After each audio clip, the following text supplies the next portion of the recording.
બાળમિત્રો, આજે તો એક રમૂજી વાર્તા સાંભળવાની છે ભાઈ. સાંભળવી છે ને? સસ્સાભાઈ સાંકળિયા. એક હતું શિયાળ અને એક હતો સસલો. બંને જણાને એકવાર ભાઈબંધી થઈ ગઈ.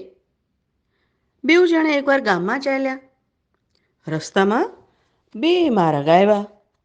એક માર્ગ હતો ચામડાનો અને બીજો હતો લોઢાનો. શિયાળ કહે, હું તો ચામડાના રસ્તે ચાલું.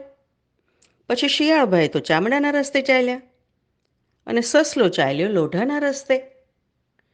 લોઢાને રસ્તે ચાલતા બાવાજીની મઢે આવી. સસલાને તો ભાઈ બહુ ભૂખ લાગી હતી. તેથી તે બાવાજીની મઢેમાં ગયો. મઢીમાં આમ જોયું, તેમ જોયું. ત્યાં તો ભાઈને ગાંઠિયા અને પેંડા હાથ લાગ્યા. સસલાભાઈએ તો ભાઈ બહુ ખાધું અને પછી લાંબા થઈને મઢીના બારણા બંધ કરીને સૂઈ ગયા.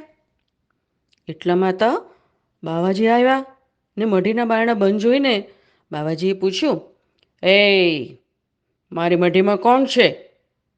અંદરથી સસાભાઈ તો રોબથી બોલ્યા, એ તો સસ્સા રાણા સાંકળિયા, ડાબે પગે ડામ, ભાગ બાવાની કરતારી તુંબડી તોડી નાખું. બાવો તો બીને ડરી ગયો. ગામમાં જઈને પટેલને તેડી આવ્યો. પટેલ ઝૂંપડી પાસે જઈને બોલ્યો, બાવાજીની ઝૂંપડીમાં કોણ છે? અંદરથી રફ કરીને સસ્સાભાઈ બોલ્યા, એ તો સસ્સા રાણા સાંકળિયા, ડાબે પગે ડામ, ભાગ પટેલ નહીતર તારી પટલાય તોડી નાખું. પટેલ પણ બીને ભાગી ગયો. પછી પટેલ મુખીને તેડી આવ્યો.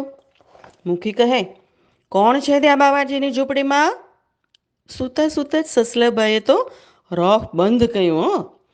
એ તો સસ્સા રાણા સાંકળિયા, ડાબે પગે ડામ, ભાગ મુખી નિકર તારી તુંબડી તોડી નાખું. આ સાંભળીને મુખી પણ બીને નાસી ગયો.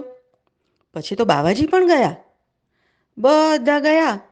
પછી સસલાભાઈ મઢીમાંથી છાનામાના બહાર નીકળ્યા. શિયાળને મળ્યા ને બધી વાત કહી. શિયાળને પણ ગાંઠિયા અને પેંડા ખાવાનું મન થયું અને તે કહે, ત્યારે તો હું પણ મઢીમાં જઈને ખાઈ આવીશ.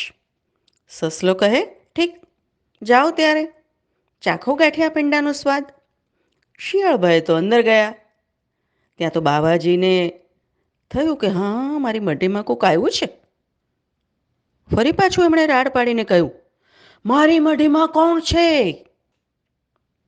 તો શિયાળભાઈ તો હળવેકથી બોલ્યા, એ તો શિયાળભાઈ સાંકળિયા, ડાબે પગે ડામ, ભાગ બાવા નિકર તારી તુંબડી તોડી નાખું. બાવાજી તો સાદ પારખી ગયા. આ અવાજ તો શિયાળનો જ છે.